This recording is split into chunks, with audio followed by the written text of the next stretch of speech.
দুটামান বজাতে ঘটনাটো সংঘটিত হৈছে। ঠিক এনেকুৱা এটা সময়তে ময়ো সাৰ পাইছিলোঁ।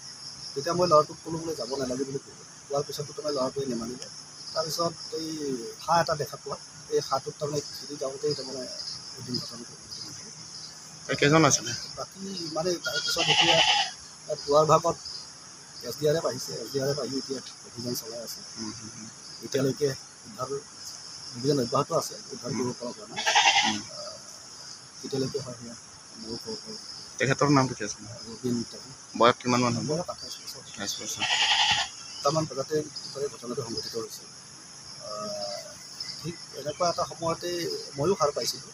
তেতিয়া মই ল'ৰাটোক ক'লোঁ বোলে যাব নালাগে বুলি ক'লোঁ। কোৱাৰ পিছতো তাৰমানে ল'ৰাটোৱে নেমানিলে।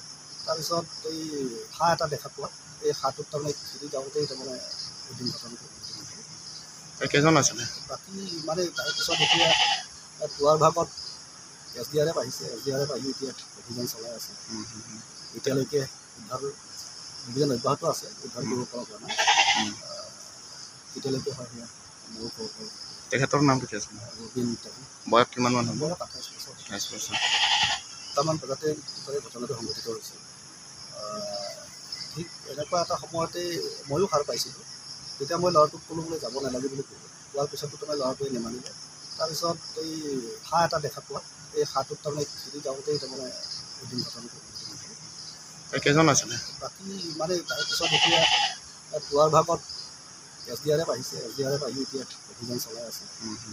এতিয়ালৈকে উদ্ধাৰ অভিযান অব্যাহত আছে, উদ্ধাৰ কৰিব পৰা হোৱা নাই। এতিয়ালৈকে হয় সেয়া ময়ো ক'ব পাৰোঁ। তেখেতৰ নামটো কি আছিলে? ৰবিন টেঙা। বয়স কিমান মান হ'ব? বয়স 28 বছৰ। 28 বছৰ।